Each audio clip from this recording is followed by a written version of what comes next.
The hallway outside their apartment smelled faintly of old paint and rain, that tired, familiar scent buildings get when they've held too many seasons.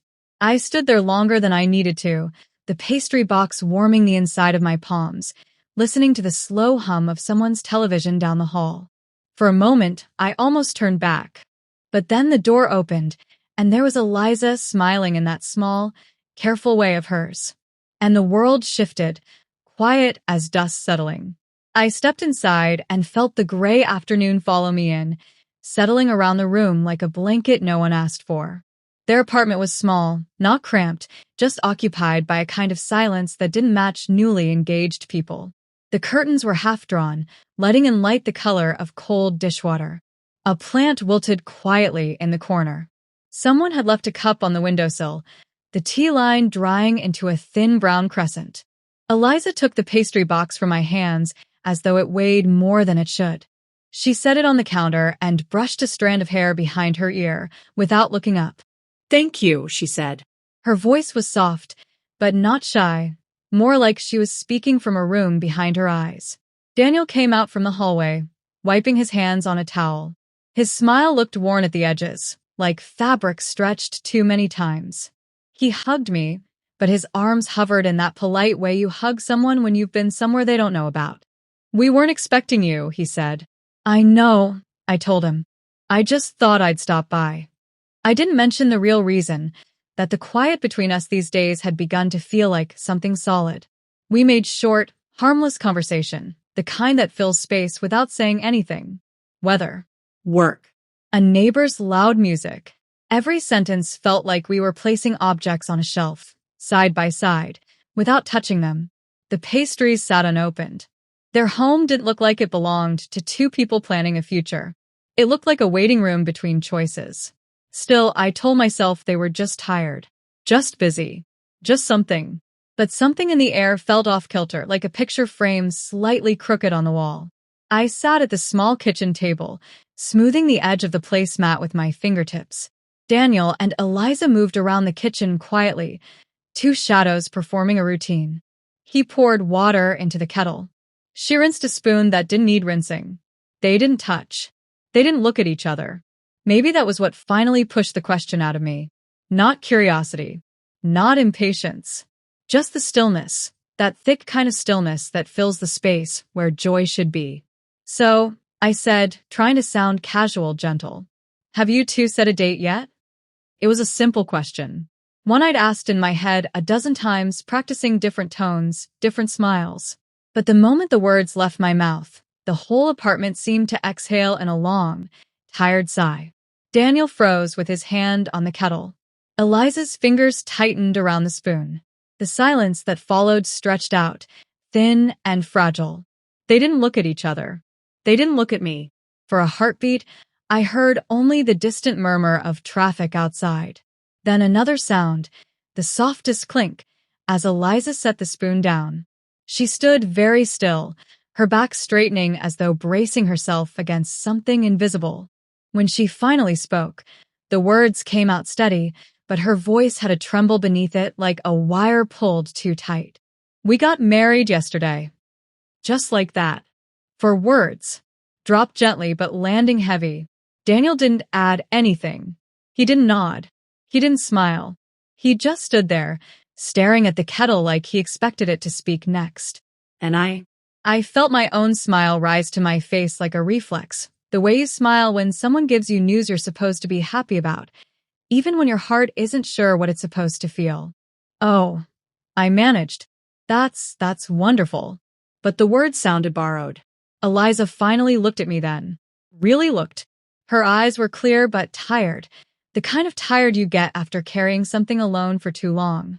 She folded her hands together on the counter, her wedding ring catching the dull light for just a moment before she tucked her fingers away. "It was simple," she said softly. "Just quick." She said quick the way people say necessary. I nodded because that's what mothers do. We nod and pretend everything makes sense, even when something inside us twists in quiet confusion. "Why didn't you tell me?" I asked, keeping my voice small. I didn't mean it as an accusation. It just slipped out, a loose thread I couldn't keep tucked in. Eliza opened her mouth, But no answer came. She looked toward Daniel, who still hadn't moved, still hadn't said a word. His shoulders rose and fell with a shallow breath. Finally, he spoke. We didn't want to fuss. His tone was meant to be light, but there was a heaviness beneath it, like he was speaking underwater.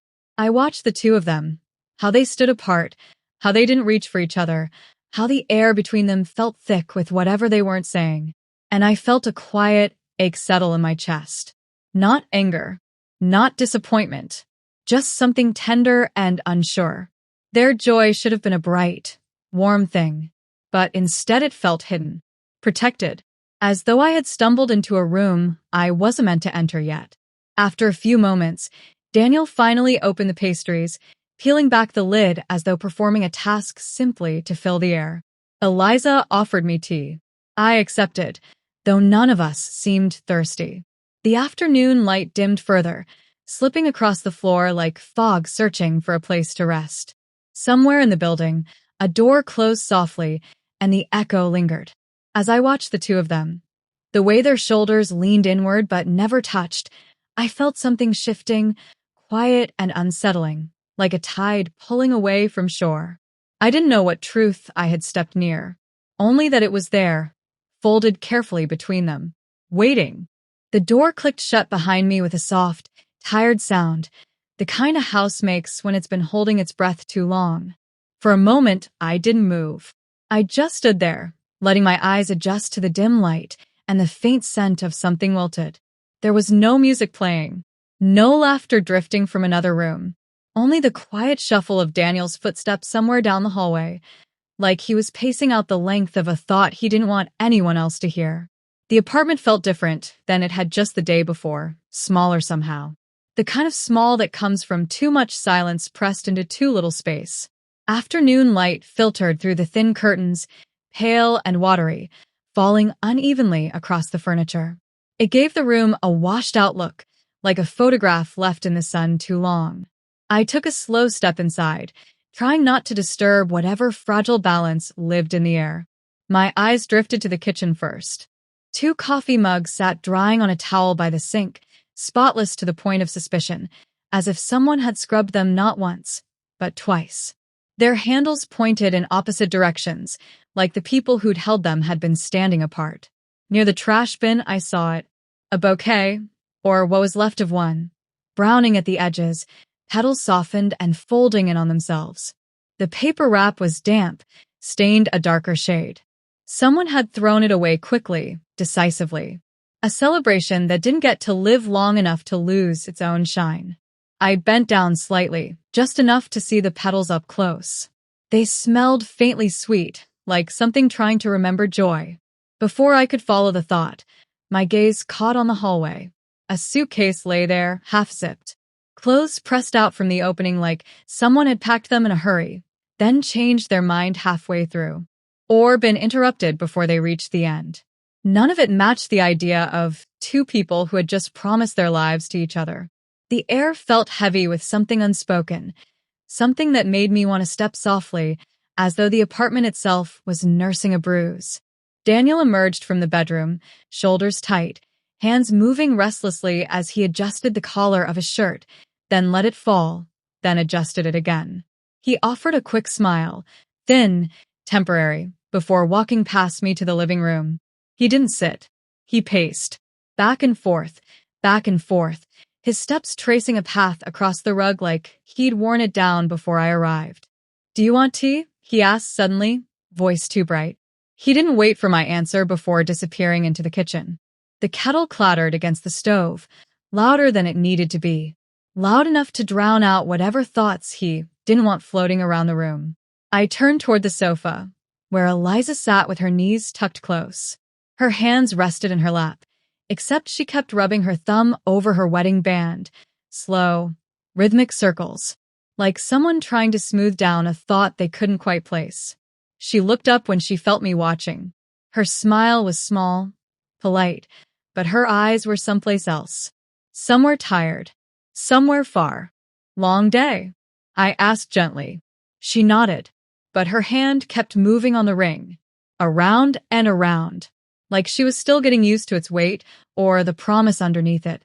A faint clink came from the kitchen, porcelain against metal, followed by a sharp inhale from Daniel, as if he'd burned himself or remembered something too late. I stepped forward, feeling the distance stretching between all of us, the kind made from caution rather than space. "Everything all right?" I asked. "Yeah," he said too quickly. "Just tea." His voice didn't sound like tea. As I stood there, feeling the strange tension folding around the room, a quiet understanding settled in. I didn't belong here. Not in this moment. Not in this story they hadn't prepared to tell. I looked at the bouquet in the trash again.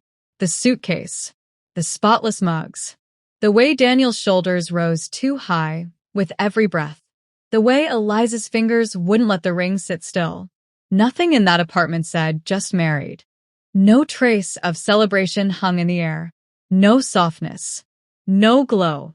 It felt like I had walked into something unfinished, a sentence that hadn't been given its last word.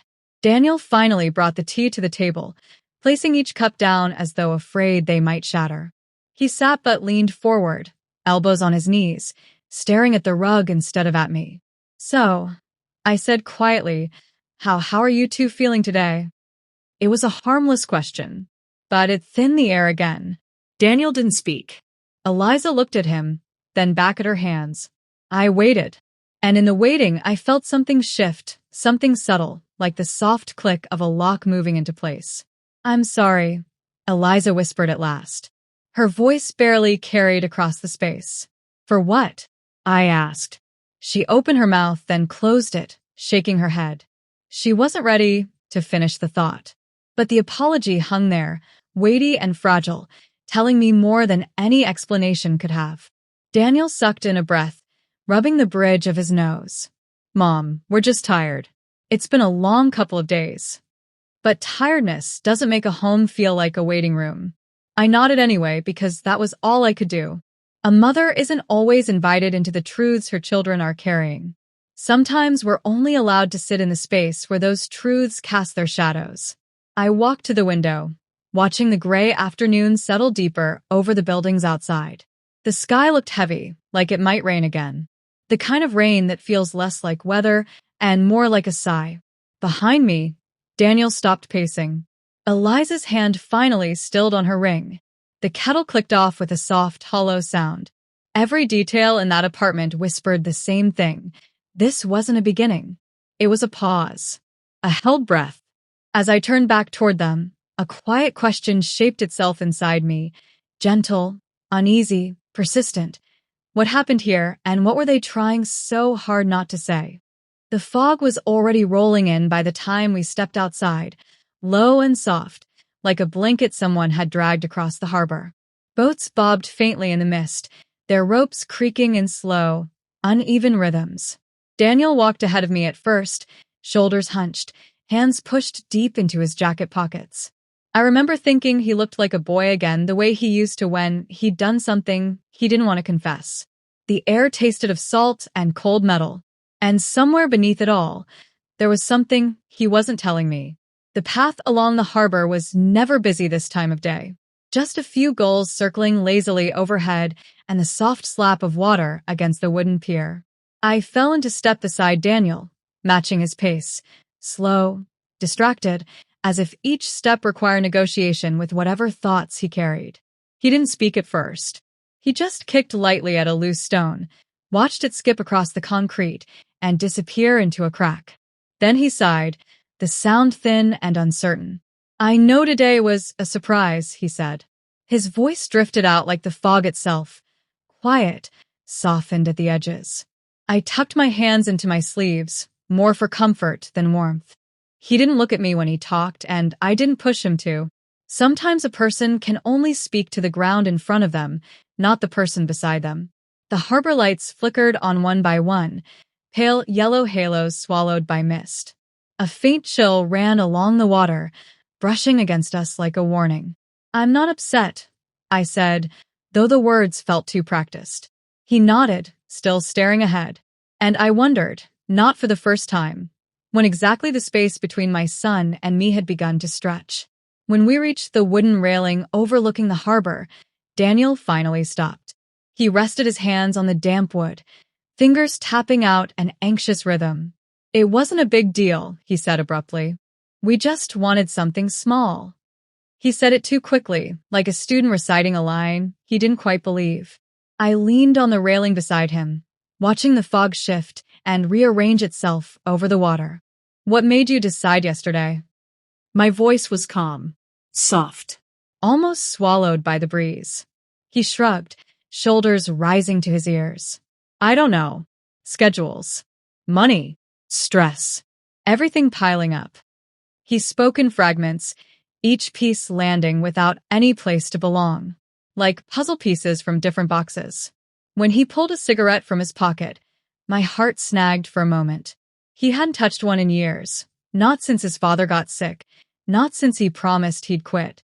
He lit it with shaking hands. The flame wavered in the wind, catching briefly before settling into a steady burn. He exhaled toward the fog. "Just felt easier this way." I didn't say anything. I just watched the way the smoke curled upward, then disappeared, like a thought he didn't want to keep. He took another drag, then rubbed his forehead with the back of his hand, the motion weary, like something older than him had settled behind his eyes. "You're not mad, right?" He said it quietly, like he was afraid of the answer. "I'm not mad," I said. It was the truth, or at least it was close enough to it. But there was an ache beneath my ribs that didn't belong to anger. It was something gentler, something sadder, the kind of ache you get when you're handed a puzzle with missing pieces and told the picture is still whole. Daniel flicked ash into the wind. "It's just everything's been a lot lately." He paused, chewing on the inside of his cheek the way he used to as a child. "We didn't want to make a big thing out of it. Didn't want to bother anyone." Bother.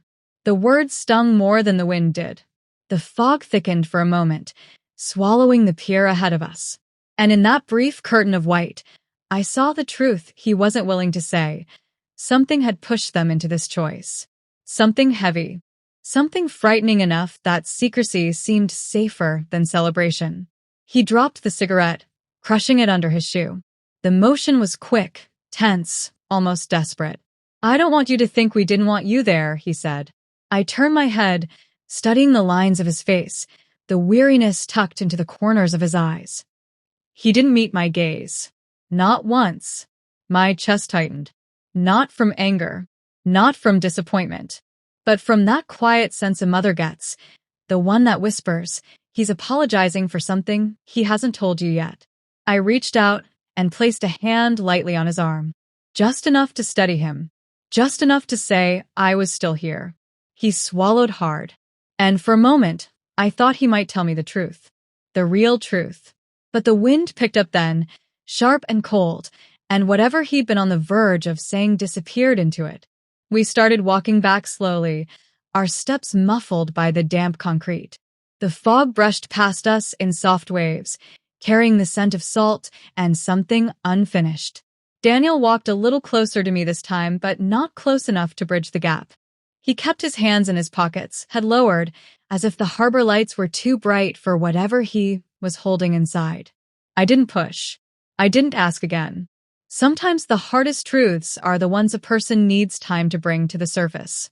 As we approached the apartment, the mist behind us swallowed the pier completely, leaving only the faint outline of where we'd stood moments before. And I couldn't shake the feeling that my son wasn't just explaining a rushed wedding. He was apologizing for something neither of us had dared to name yet. The apartment was quieter than when I'd left it. Quieter in that way a room gets when someone has been holding their breath inside it. I closed the door softly behind me, letting the latch catch with a small click. The kind of sound that travels farther than it should. Eliza was standing near the kitchen doorway, one hand resting lightly on the frame, as if she wasn't sure whether to enter or retreat. She looked at me the way a child looks at a storm cloud, not afraid, exactly just expecting rain. "Could we talk?" she asked, and something in her voice made the floor feel unsteady beneath my feet. She led me to the kitchen table, the same one she and Daniel rescued from a thrift store last year. It still had the faint watermark from the time he spilled tea across it, laughing too hard at something I said. Funny how a stain can feel warmer than the air around you. The clock above the stove ticked steadily, louder than I remembered. It was the only sound in the room, filling every small pause between us. Tick, tick, tick. Eliza sat across from me, folding her hands together, then unfolding them again. Her wedding band flashed once in the muted light, then disappeared as her fingers tightened around each other. I noticed she hadn't taken off her coat. It was still zipped halfway up, like she was prepared to leave at any moment from the room, from the conversation, from whatever truth she'd pulled me in here to face. I waited. I didn't want to rush her. Some truths, especially the quiet ones, need time to steady themselves before being spoken aloud. She exhaled slowly, the kind of breath that comes from somewhere deep, somewhere tender. "I wanted to tell you earlier," she said, her voice barely above the ticking clock. But I didn't know how.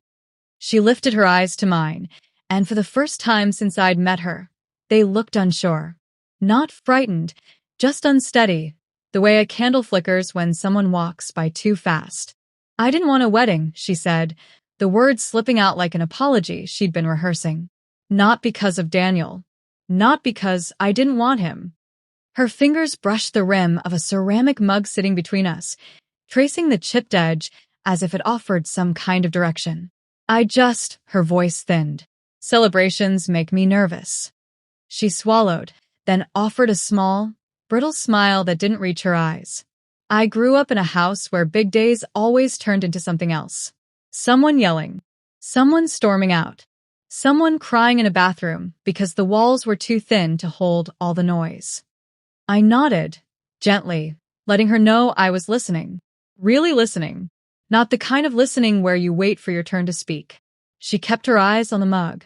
"When Daniel asked me about a wedding, I froze. Not because I didn't want to be with him. She paused, rubbing her thumb over her ring. "I didn't want to disappoint you." There it was, the bruise beneath the skin. Soft. Real. Unexpected. "I thought if we made it small," she continued, "you might think I wasn't grateful, or that I didn't value family." The way she said family, gently, but with an old splinter still lodged just beneath the word, made my chest tighten.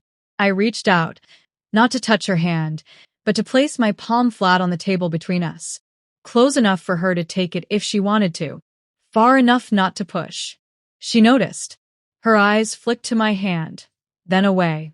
Not out of rejection, more like someone unused to being offered softness. "This isn't about gratitude," I said quietly. "You don't owe me a big day." She blinked quickly, as if the words stung more than they comforted. "I know," she whispered, "but I also know what Daniel means to you. And I didn't want to start something with him by hurting you. That's why I didn't tell you sooner." Her voice wavered just once. Barely noticeable, but enough to show the effort it took to keep herself upright. "There's more, isn't there?" I asked softly. The question hung in the kitchen like a delicate thread. She didn't answer. Not with words. But the small way her shoulders curled inward, the way she pressed her lips together, fighting something heavy. It was enough. More than enough. Whatever she was carrying, it wasn't ready to come out into the light. We sat there for a long moment, letting the quiet settle between us like dust. Not uncomfortable, just honest. A kind of silence that doesn't ask anything of you. Outside, a car passed slowly, its tires whispering over the wet pavement. The clock ticked on. Steady. Unbothered. Eliza finally reached out, her fingers brushing the back of my hand before retreating just as gently. A small gesture, but in some ways, it said more than anything she'd spoken. "We'll figure it out," I said. Not as a promise. Just a truth I hoped she could hold on to. But as I stood to leave the room, I couldn't shake the feeling that the real story, the real reason behind the rushed vows and the quiet ceremony, still waited behind her silence. And I wondered how much longer she could keep it there. The living room felt dimmer than it had a few minutes earlier, as if the light had shifted while I wasn't looking. I sat on the edge of their couch, hands folded carefully in my lap, the way you do when you're trying not to disturb anything fragile. Daniel stood by the window, pretending to study the street below. Eliza lingered near the bookshelf, twisting a ribbon from a gift bag that hadn't been opened yet. And in the hush between us, gentle, uneasy, searching, I heard myself ask, "Do you have any pictures from the ceremony?"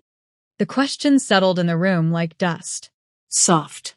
but impossible to ignore. For a moment, no one moved, not even the air. Daniel stayed at the window, shoulders just a bit too stiff, just a bit too still, the way a person stands when they're listening closely but trying to look like they aren't. Eliza glanced at him. He glanced back. It was quick, so quick I might have missed it if I hadn't been watching closely. But there it was, a flicker of something. Not guilt, not fear. Something quieter. Something like hesitation wearing a polite smile. She smoothed the ribbon between her fingers, the fabric whispering softly. Well, sure, she said. Her voice tried to lift, but it didn't quite make it all the way up. I mean, we didn't take many, but I can show you what we have. I nodded, offering a small smile I hoped would make things easier. But inside, I felt a knot tightening, slow, deliberate, like a rope pulling itself taut. They had just gotten married. People get lost in joy on days like that. They take too many pictures, not too few. Eliza crossed the room, her steps light, almost silent. She picked up her phone from the counter, like it weighed more than it should.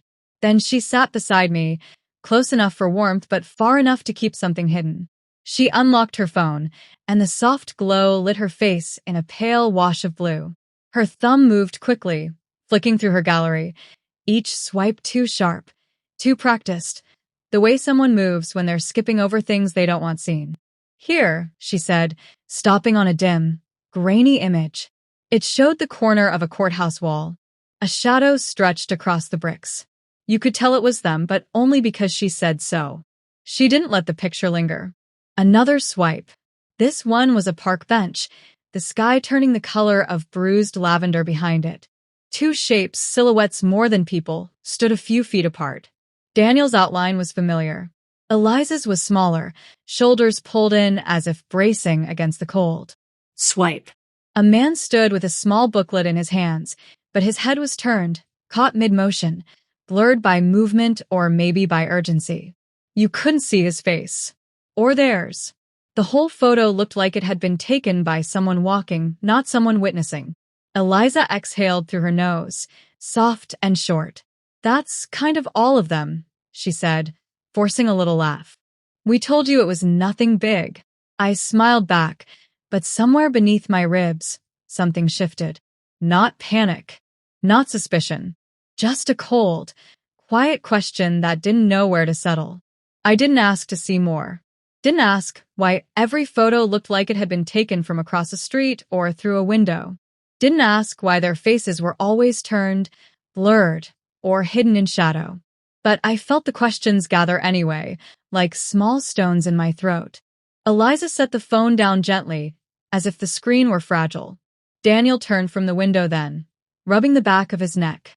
So, he said, voice clipped. Yeah. It was quick. That's all he said. 3 simple words. But the way he said quick, as if it was supposed to explain everything, only made the room feel smaller. Eliza folded her hands, her wedding ring catching a sliver of light. It looked almost too bright against her skin, like it hadn't settled in yet. She looked at me with a hopeful sort of caution. Are you disappointed? I shook my head immediately. No. Not disappointed.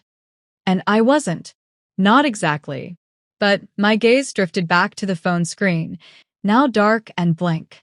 I kept thinking about the pictures, how none of them held still long enough for me to see a single true moment of joy. Weddings, even small ones, have a way of capturing something real. A smile, a hand being held, a look exchanged between two people who are choosing each other. But these photos, these felt like glimpses of something passing by too quickly to name. I wanted to ask why. Why the secrecy? Why the shadows? Why the softness in Eliza's voice felt stitched together by something tender and unspoken? But the words wouldn't come. Later, when they moved into the kitchen to start the kettle, I stayed on the couch for a moment, staring at the faint reflection of the blank phone screen on the coffee table. The room was quiet except for the low hum of the refrigerator and the distant sound of water filling a pot. Life going on, as if nothing had happened. But the images clung to me.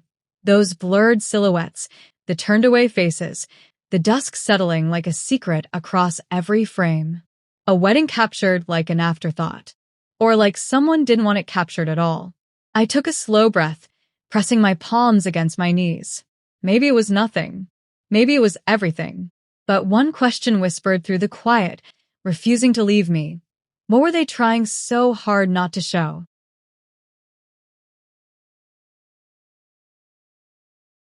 The apartment settled into a soft kind of darkness as evening pulled itself across the windows.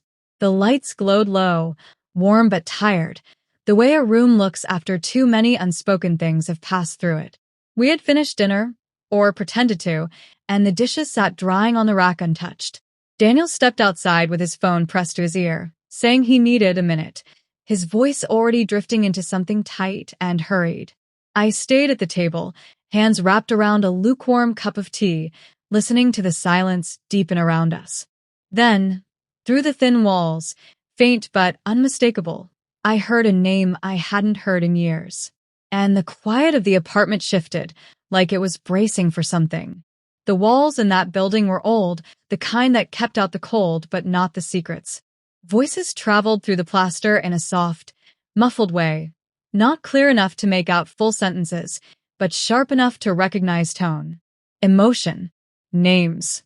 I didn't move from my chair. Didn't even lift my head. I just sat there, staring at the cooling tea, letting his voice filter in grain by grain through the wall at my back. Eliza stood at the sink, rinsing her hands long after the suds had disappeared. Her shoulders were rigid, rising and falling in slow, uneven breaths. She wasn't listening on purpose. She didn't need to. The sound of his voice alone was enough to change the air inside that kitchen. Outside, Daniel spoke in a tone I hadn't heard since he was small, when thunderstorms rolled in too fast and he'd climb into my bed, trembling like the lightning had his name written on it.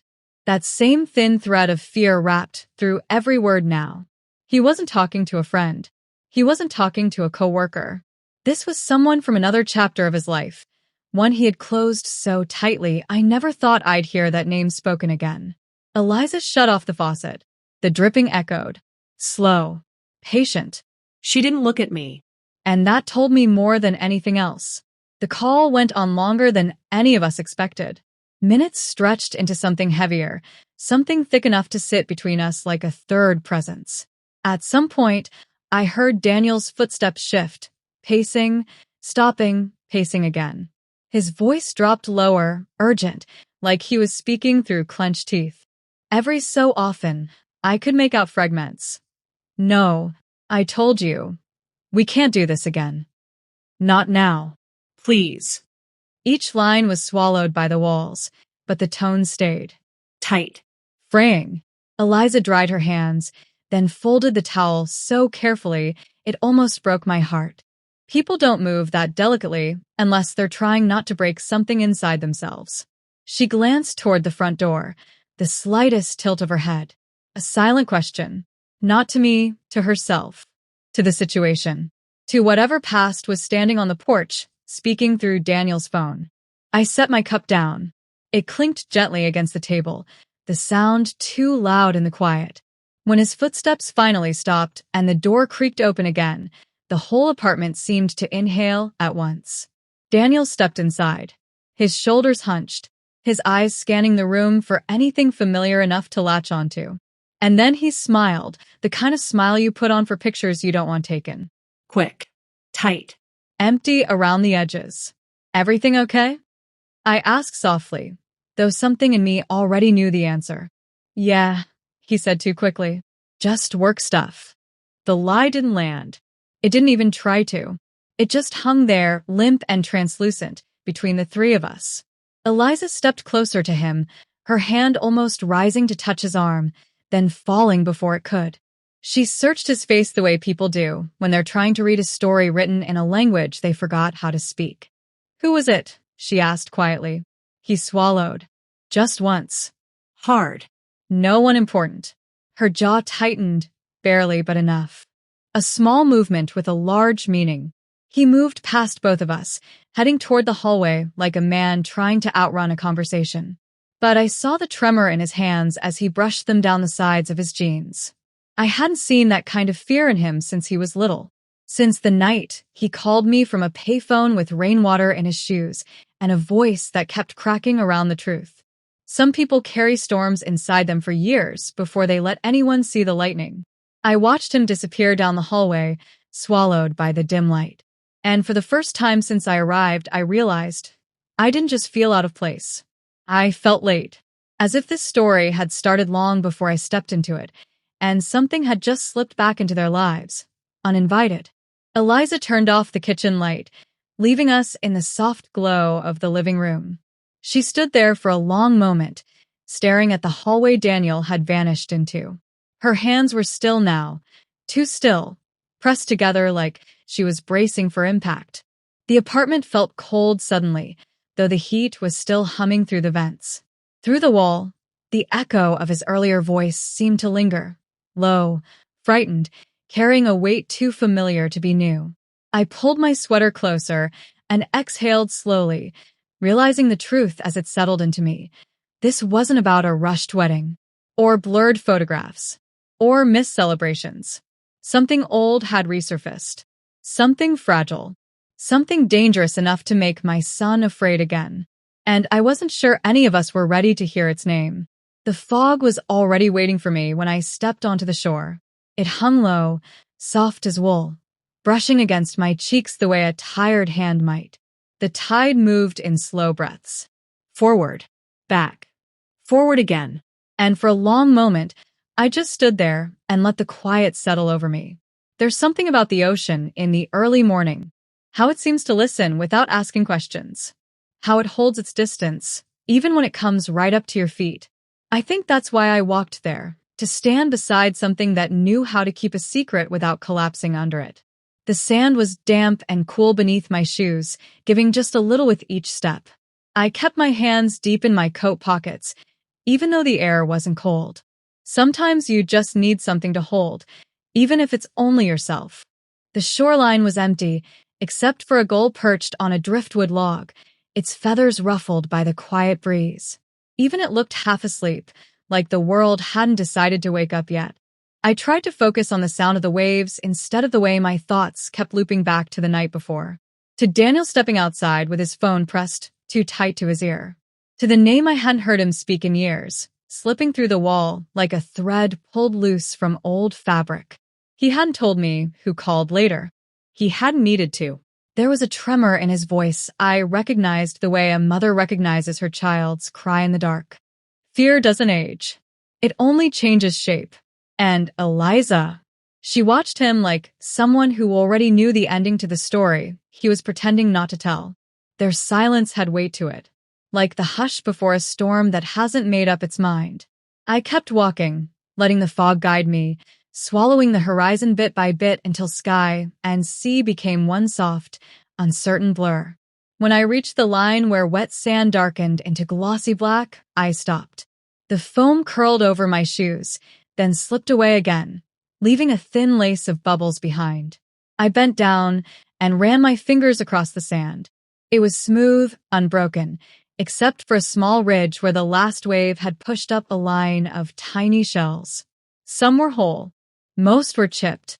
It reminded me of Daniel's childhood in ways I didn't want to think about. How he used to hide things, report cards, broken trinkets, bruised feelings, burying them under his bed or beneath the loose floorboard in his room. He always said he'd deal with them later. But later never came. The board just got harder to lift. I told myself I shouldn't worry, that grown men have grown-up reasons for secrets. But the truth is, some habits dig themselves so deep into a person that they don't stop when childhood does. The water crept in again, touching the hem of my coat. It pulled back, as if inviting me to follow. So I walked a little farther, letting the world narrow to the hush of waves and the soft thud of my own heartbeat. Somewhere behind me, the house sat on its little hill, walls too thin for the things they carried. And I wondered, not for the first time, If peace can ever last when it's built on hurried vows and half-spoken truths. I found a smooth stone half buried in the sand. Flat. Dark. Cold. The kind of stone that skips well if you throw it just right. I held it in my palm and listened to the fog pressing close around me. It felt like standing inside a secret. As I turned the stone over, I realized something that made my breath hitch just a little. I wasn't afraid because Daniel and Eliza had married quickly. People do that. Sometimes love doesn't need a long runway. No. My fear came from something older, a pattern I had seen before. The way people close ranks when trouble finds them. The way voices soften when they don't want to be overheard. The way silence grows a shape of its own. It felt familiar. Too familiar. I looked out over the water, but there was no horizon to anchor me. Just gray on gray, folding into itself like a secret being tucked away. Something has shifted. I felt it the way sailors feel a change in wind pressure, a subtle tightening beneath the ribs, a knowing that doesn't need evidence. What truth had they bound themselves to with those hurried vows? What storm waited offshore, quiet and patient? I let the stone fall from my hand. It landed softly, disappearing into the wet sand without a sound. Sometimes things vanish like that, without protest, without explanation, and you only notice the emptiness they leave behind. I walked back toward the house slowly, the fog parting just enough to let me through. The windows were pale squares of light in the distance, blurred at the edges like everything else that morning. The waves continued their patient breathing behind me. In. Out. And again. And I knew, in the quiet way you know a storm is coming before you see the clouds, that something beneath the surface of our lives had shifted overnight. Not loudly, not violently, just enough to change the tide. When I reached the path up the hill, I looked back once more. The shoreline was already smoothing itself over, erasing the marks I had made. But the feeling stayed. Something had been disturbed, and whatever it was coming toward us. When I pushed open the apartment door, the first thing I noticed was the light. Thin, winter-soft light spilling across the floorboards, turning the dust in the air into slow-moving stars. The kind of light that makes you whisper without knowing why. Eliza stood near the kitchen counter, her hands wrapped around a mug she wasn't drinking from. She looked up when I entered. Not startled, just waiting. The silence between us felt like a held breath. Not tense, not warm, just full of something neither of us wanted to name. She offered a small smile, the kind that lifts only one corner of the mouth. "Could you grab me my sweater?" she asked. Her voice was calm, almost too careful, as if each word had been checked before leaving her lips. The sweater was in the bedroom, a room I'd barely stepped into since arriving. It still carried that new couple neatness, that freshly arranged order people create when they're trying to convince themselves everything is fine. I walked down the hall, slowly. The floor gave a soft creak beneath me, like it remembered older footsteps. Daniel's probably. Maybe hers too. The air in the bedroom was cooler. Curtains half drawn. The bed made two perfectly, corners tucked tight the way Daniel used to do when he wanted to impress someone. I let my fingers drift across the blanket as I passed. It felt stiff and used, like something prepared for show rather than sleep. The dresser drawers were lined up neatly along the far wall, each handle polished, each edge dustless. Someone had taken time with this place. Too much time. It felt more curated than lived in. I told myself I was only there for a sweater. Just a simple task. Something easy. But the room had a way of holding its breath too. I opened the top drawer. The soft scent of detergent and lavender rose up, familiar but not comforting. Clothes were folded into perfect rectangles, stacked like small, obedient soldiers. Eliza had always been tidy, but this felt different. Controlled. Careful. The sweater sat near the back, cream-colored, folded in thirds. But what caught my eye, what stopped my hand mid-reach, was the envelope lying beside it. White. Unopened. Edges crisp, untouched. And the handwriting sharp, slanted, unmistakable. I felt it before I understood it. A small tightening in my chest. A pulling sensation behind my ribs. Old recognition waking up like a memory you don't want but can't forget. Her handwriting. Someone who once mattered too much, not just to Daniel, but to all of us. I didn't pick it up. I didn't have to. The letters of his name curled across the front with a confidence only the past can carry. For a moment, the whole apartment seemed to tilt. The sweater blurred at the edges, and the drawer felt too open, too revealing. I wanted to shut it, to tuck the envelope back into darkness, but my hand wouldn't move. Behind me, the door frame gave a faint click. I didn't need to turn around to know someone was there. Eliza stood in the doorway, one shoulder resting against the frame. She wasn't surprised, not startled, just watching, the way someone watches a glass fall from a counter, quietly accepting that it was always going to break. Our eyes met for a second. A long, heavy second. She didn't say a word, didn't offer an explanation, didn't pretend she didn't see what I saw. That silence told me everything. Or maybe it told me nothing at all, just that there was something she wasn't ready to say. I closed the drawer slowly, careful not to catch the envelope on the edge. The sound of wood sliding against wood felt louder than it should have. Louder than my heartbeat, though that wasn't far behind. I picked up the sweater and smoothed the fabric between my fingers to steady myself. The threads were soft, warm, familiar, but my hand still trembled. When I walked toward her, she stepped back to make room. Her face was calm, but her jaw was tight. That same quiet tightening I'd seen last night when Daniel walked in from the phone call he wouldn't talk about. I held out the sweater. "Thank you," she whispered. Our fingers didn't touch. I noticed that, and I knew she noticed me noticing. Two women standing in a hallway, pretending the air between them isn't thick with something unspoken. Something folded. Hidden. Addressed in handwriting that shouldn't have followed us into this new life. Back in the living room, the light had shifted. The dust in the air moved slower now, like it understood something had changed. Eliza draped the sweater over her arm and looked out the window, her expression unreadable. I sat down on the edge of the couch, letting my heartbeat settle into something almost steady. But every few seconds, the image of that envelope flickered behind my eyes. White, sharp, waiting. Who sent it? And why did Daniel keep it hidden in a drawer lined with lavender and folded promises? A faint hum filled the apartment. Maybe the refrigerator. Maybe just my own nerves.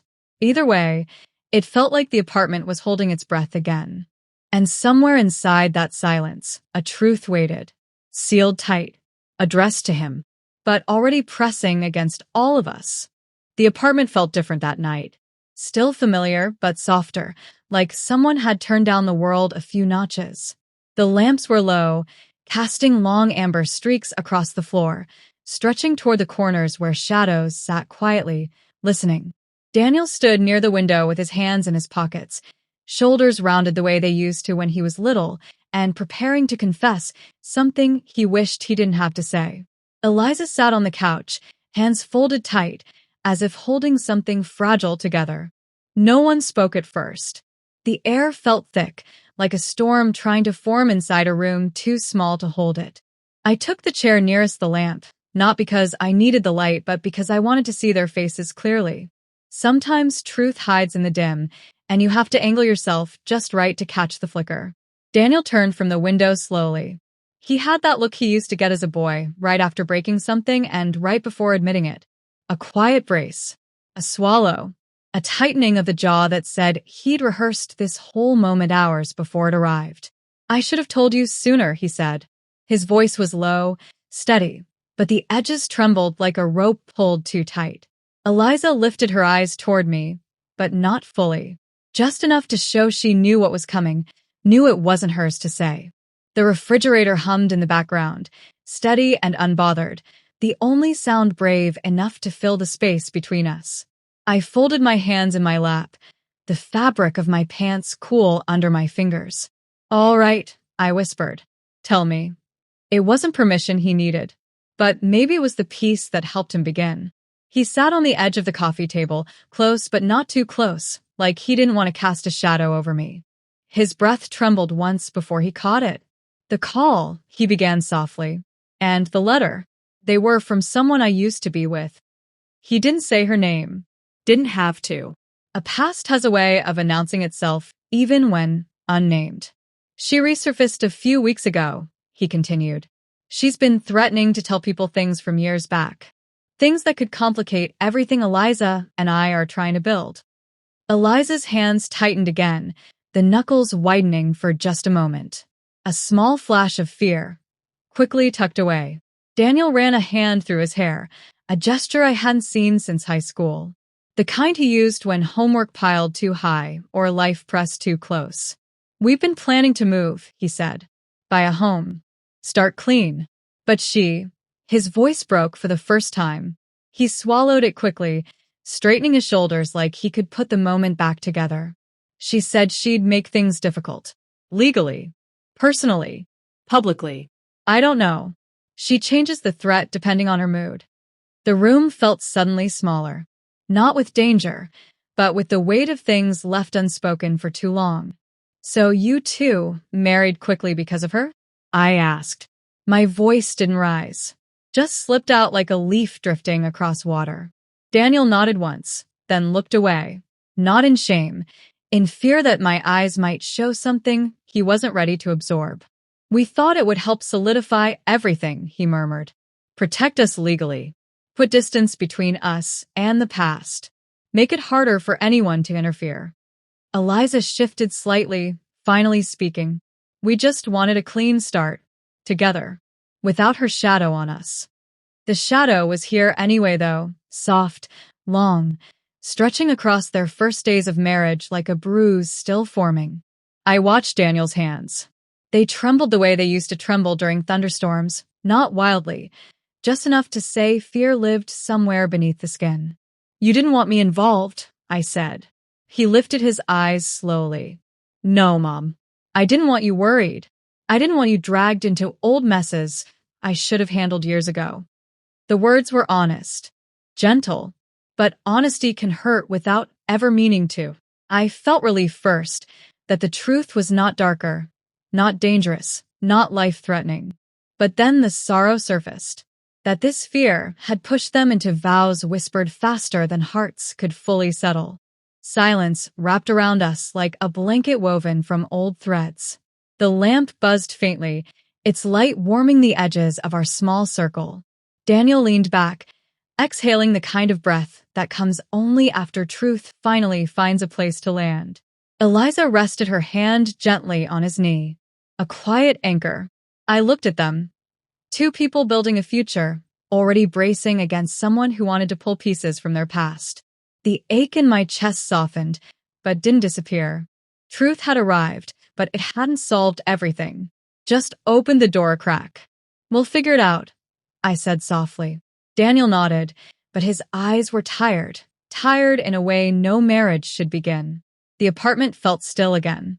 Not peaceful, just waiting. And somewhere inside that waiting, one question lingered. Now that the silence is broken, can trust grow in its place? The sunlight fell in thin, golden stripes across the kitchen floor. It hit the edges of the table, the mugs, the small bowls waiting for fruit, and lingered just long enough to make everything feel softer than the day before. Eliza moved around the stove quietly, flipping pancakes with a rhythm I hadn't noticed in the tension of yesterday. Daniel hummed under his breath as he cut strawberries, the knife tapping lightly against the cutting board. The apartment smelled like butter, warm bread, and something I couldn't name but recognized as peace. It was the first time in days that the space felt lived in, not suspended, not holding its breath. I realized I was holding mine too. I moved to the counter to help set the table, arranging the mugs, silverware, and plates without thinking too much about order. The air had weight, but it wasn't heavy. It was the kind of weight that says, we survived yesterday. We might survive today. Eliza's movements were steady, deliberate, yet soft, like she was testing the water, feeling whether it was safe to stay. Daniel leaned slightly over the cutting board, humming a tune that felt familiar, but not tied to any words I could place. The sound floated between us, filling corners that had been cold and quiet. I noticed small things I hadn't before. The way Eliza brushed flour from her sleeve without wiping it on the counter, The way Daniel's knife paused mid-slice when a strawberry leaned too far, the way their eyes met briefly before flicking away, neither hiding nor confessing anything. I realized the apartment was no longer holding secrets. Not entirely. It was just breathing. And somehow, in that breathing, there was room for me too. The silence between us was no longer heavy. It carried the possibility of ordinary moments, moments that could stitch over the fear, over the secrecy, over yesterday. We worked together, without saying much. I passed Daniel a plate. He slid a slice of orange onto it. Eliza set a fork next to my place, the tines catching the light and gleaming briefly. Finally, conversation started, soft and careful at first. "Did you ever add cinnamon to your pancakes?" I asked, mostly to fill space. Eliza laughed softly. "A little, yes. My grandmother taught me."